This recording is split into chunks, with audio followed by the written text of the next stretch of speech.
ಇನ್ನು ಬೆಂಗಳೂರಿನಲ್ಲಿ ಕಾಮುಕರು ವಿಚಿತ್ರ ವರ್ತನೆಯನ್ನ ತೋರಿದ್ದಾರೆ. ಯುವತಿಯನ್ನು ಅರಮಗ್ನಗೊಳಿಸಿ ಜನರನ್ನ ಸೆಳೆಯುವಂತ ಪ್ರಯತ್ನವನ್ನು ಮಾಡಿದ್ದಾರೆ. ಮಡಿವಾಳದ ಮಾರುತಿ ಮೆಡಿಕಲ್ ಬಳಿ ನಿನ್ನೆ ರಾತ್ರಿ ಆಗಿರುವಂತಹ ಘಟನೆ. ಮಡಿವಾಳ ಪೊಲೀಸರು ಈಗ ಯುವತಿ ಹಾಗೂ ಆ ಮೂವರನ್ನ ಬಂಧಿಸಿದ್ದಾರೆ. ಆರೋಪಿಗಳಾದ ಜಲಾಲ್ ಪಾಷಾ, ರಾಹುಲ್ ಹಾಗೂ ಇನಾಯತ್ ಈ ಮೂವರು ಹಾಗೂ ಇವರ ಜೊತೆ ಇದ್ದಂತ ಯುವತಿ ರೂಪಾ ಬಿಸ್ವಾಸ್ಗಳನ್ನ ಬಂಧಿಸಿದ್ದಾರೆ. ಮಡಿವಾಳ ಠಾಣೆ ಪೊಲೀಸರು ಬಂಧಿಸಿರುವಂತದ್ದು. ಬೆಂಗಳೂರಿನ ಮಡಿವಾಳದಲ್ಲಿ ಇವರು ವಿಚಿತ್ರ ವರ್ತನೆಯನ್ನ ತೋರ್ತಾ ಇದ್ರು. ಹಣ ಕೊಟ್ಟು ಮಜಾ ಮಾಡಿ ಅಂತ ಘೋಷಣೆಗಳನ್ನ ಕೂಗ್ತಾ ಇದ್ದಂತ ಈ ಕಾಮುಕರು ಜೊತೆಗಿದ್ದಂತಹ ಯುವತಿಯನ್ನ ಅರಮಗ್ನಗೊಳಿಸಿ ಆಕೆಯ ಅಂಗಾಂಗಗಳನ್ನ ಪ್ರದರ್ಶಿಸಿ ಜನರ ಗಮನವನ್ನ ಸೆಳೀತಾ ಇದ್ರು. ಯುವತಿ ಕೂಡ ಆಕೆಗೆ ಅವರಿಗೆಲ್ಲ ಸಹಕರಿಸ್ತಾ ಇದ್ಲು ಅಂತ ಹೇಳಲಾಗಿರುವಂಥದ್ದು. ರಸ್ತೆಯಲ್ಲಿ ಹೋಗ್ತಾ ಇದ್ದ ಒಬ್ಬ ಮಹಿಳೆ ಇದನ್ನ ಗಮನಿಸಿ ಮಡಿವಾಳ ಪೊಲೀಸರಿಗೆ ಮಾಹಿತಿಯನ್ನ ಕೊಟ್ಟಿದ್ರು.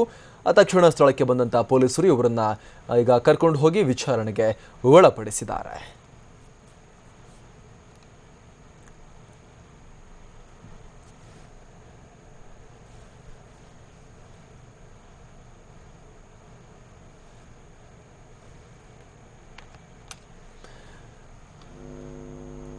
ಈ ಬಗ್ಗೆ ಮತ್ತಷ್ಟು ಮಾಹಿತಿ ಕೊಡ್ತಾರೆ ನಮ್ಮ ಪ್ರತಿನಿಧಿ ವಿಷ್ಣು ಪ್ರಸಾದ್. ಈಗ ಲೈವ್ ಇದ್ದಾರೆ. ವಿಷ್ಣು ಪ್ರಸಾದ್, ಏನ್ ನಡೀತಾ ಇತ್ತು ಅಲ್ಲಿ? ಆ ರೀತಿಯ ವರ್ತನೆ ಯಾಕಾಗಿ? ನಿಜವಾಗ್ಲೂ ಕೂಡ ಏನಾದರೂ ಮಾನಸಿಕವಾಗಿ ಸಮಸ್ಯೆನಾ ಅಥವಾ ಏನಾದರೂ ದಂಧೆ ನಡೆಸುವಂತಹ ಪ್ರಯತ್ನನಾ?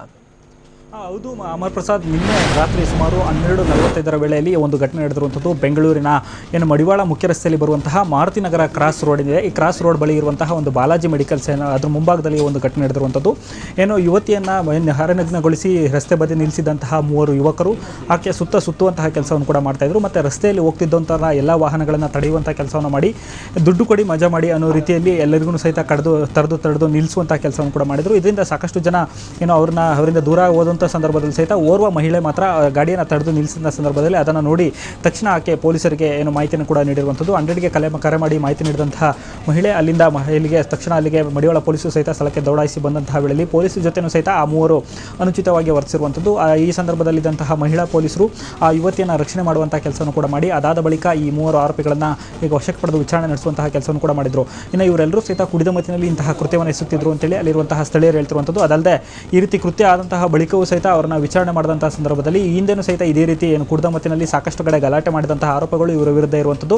ಅದಲ್ಲದೆ ಸಹಿತ ಇಲ್ಲಿ ಆ ಯುವತಿ ಸಹಿತ ಹುಡುಗರಿಗೆ ಸಹಕರಿಸ್ತಾ ಇದ್ಲು. ಆ ಹಿನ್ನೆಲೆಯಲ್ಲಿ ಈ ರೀತಿ ಕೃತ್ಯವನ್ನು ಎಸಗಲಾಗ್ತಿತ್ತು ಅಂತ ಹೇಳಾಗ್ತಿರುವಂಥದ್ದು. ಮತ್ತೆ ಯುವತಿಯಿಂದ ಪೊಲೀಸರು ವಿಚಾರಣೆ ಮಾಡಿ ಅವರಿಂದ ಏನಾದರೂ ಕಿರುಕುಳ ಆಗಿದೆ ಅಂತ ಹೇಳಿ ಮಾಹಿತಿ ಪಡೆಯುವಂಥ ಸಂದರ್ಭದಲ್ಲಿ ಆ ಯುವತಿ ಯಾವುದೇ ಕಿರುಕುಳ ಇಲ್ಲ, ಅವರು ತನ್ನ ಸ್ನೇಹಿತರು ಅನ್ನೋದನ್ನ ಸ್ವತಃ ಯುವತಿ ಸಹಿತ ಹೇಳಿಕೆ ನೀಡಿರುವ ಹಿನ್ನೆಲೆಯಲ್ಲಿ ಸದ್ಯ ಪೊಲೀಸರು ಆರೋಪಿಗಳ ವಿರುದ್ಧ ಈಗ ಸಾರ್ವಜನಿಕ ಪ್ರದೇಶದಲ್ಲಿ ಅನುಚಿತವಾಗಿ ವರ್ತನೆ ಮಾಡಿರುವಂತಹ ಆರೋಪದಡಿಯಲ್ಲಿ ಮತ್ತೆ ಮಹಿಳೆಯಾಗೆ ಗೌರವಕ್ಕೆ ಧಕ್ಕೆ ತರುವಂಥದ್ದು ಮತ್ತೆ ಬರುವಂತಹ ಸಾರ್ವಜನಿಕರಿಗೆ ಮತ್ತೆ ಬೇರೆ ಪಬ್ಲಿಕ್ಕಿಗೆ ತೊಂದರೆ ಕೊಟ್ಟು ಅನ್ನೋ ಆರೋಪದಡಿ ಈಗ ಪೊಲೀಸರು ಕೇಸ್ ದಾಖಲಿಸಿ ಈಗ ಆರೋಪಿಗಳನ್ನ ಜೆಎಸ್ಗೆ ಕಳಿಸುವಂಥ ಕೆಲಸವನ್ನು ಕೂಡ ಮಾಡಿದ್ದಾರೆ. ಅಮರ್ ಪ್ರಸಾದ್.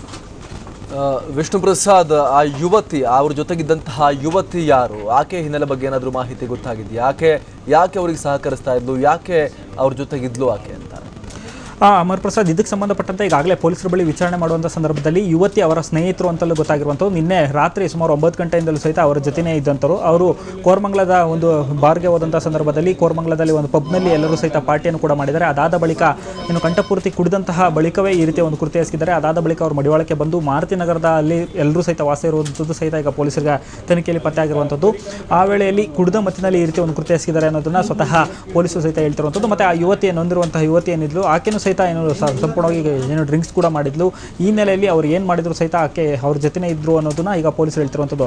ಆದರೆ ಯುವತಿಯಿಂದ ಪೊಲೀಸರಿಗೆ ಯಾವುದೇ ರೀತಿ ದೂರು ಕೂಡ ನೀಡಲಾಗಿಲ್ಲ. ಯಾಕಂತಂದ್ರೆ ಎಲ್ಲರೂ ನನ್ನ ಸ್ನೇಹಿತರು ಅಂತೇಳಿ ಆಕೆ ಸ್ವತಃ ಪೊಲೀಸರಿಗೆ ಸಮಜಾಯಿಸಿ ಕೊಡುವಂತಹ ಕೆಲಸವನ್ನು ಮಾಡಿರುವಂಥದ್ದು. ಈ ನೆಲೆಯಲ್ಲಿ ಅವರಿಗೆ ಒಂದು ಲೆಕ್ಕದಲ್ಲಿ ಮಹಿಳೆಗೆ ಕಿರುಕುಳ ನೀಡಿದ್ರು ಅನ್ನೋ ಆರೋಪದಡಿಯಿಂದ ಅವರಿಗೆ ತಪ್ಪಿಸ್ಕೊಂಡಿದ್ದಾರೆ ಅಂತ ಹೇಳ್ಬೋದು. ಕೇವಲ ಈಗ ಸಾರ್ವಜನಿಕ ಪ್ರದೇಶದಲ್ಲಿ ಅನುಚಿತ ವರ್ತನೆ ನಡೆಸಿದ್ರು ಅನ್ನೋ ಒಂದು ಆರೋಪದಡಿಯಲ್ಲಿ ಮಾತ್ರ ಈಗ ಕೇಸ್ ಆಗಿರುವಂಥದ್ದು. ಈಗ ಆರೋಪಿಗಳು ಈಸಿಯಾಗಿ ಹೊರಬರೋದಕ್ಕೆ ಸಾಧ್ಯ ಆಗುವಂಥದ್ದು. ಆದರೆ ಪಬ್ಲಿಕ್ ಪ್ಲೇಸ್ನಲ್ಲಿ ಓರ್ವ ಮಹಿಳೆಯನ್ನ ಈ ರೀತಿ ಒಂದು ಅರೆನಗ್ನಗೊಳಿಸಿ ಈ ರೀತಿ ಕೃತ್ಯ ಎಸಗುವಂಥದ್ದು ನಿಜಕ್ಕೂ ಬೆಂಗಳೂರಿಗೆ ಮುಜುಗರ ತಂದಿರುವಂಥದ್ದು. ಅದರಲ್ಲೂ ಸಹಿತ ಆ ಭಾಗದಲ್ಲಿ ವಾಸ ಮಾಡುವಂತಹ ಸಾಕಷ್ಟು ಜನರು ಈ ವಿಚಾರಕ್ಕೆ ಸಂಬಂಧಪಟ್ಟಂತೆ ಈಗ ಪೊಲೀಸರ ಬಳಿ ಪ್ರತ್ಯೇಕವಾಗಿ ದೂರನ್ನು ದಾಖಲಿಸಿಕೊಳ್ಬೇಕು ಮತ್ತು ಈ ರೀತಿ ಕೃತ್ಯ ಇನ್ನೊಂದು ದಿನ ಆಗದೇ ಇರೋ ರೀತಿ ಸರಿಯಾದ ಕ್ರಮ ತೆಗೆದುಕೊಳ್ಳಿ ಅನ್ನೋ ಒಂದು ಒತ್ತಾಯವನ್ನು ಈಗ ಸ್ಥಳೀಯರು ಮಾಡ್ತಿರುವಂಥದ್ದು. ಅಮರ್ ಪ್ರಸಾದ್.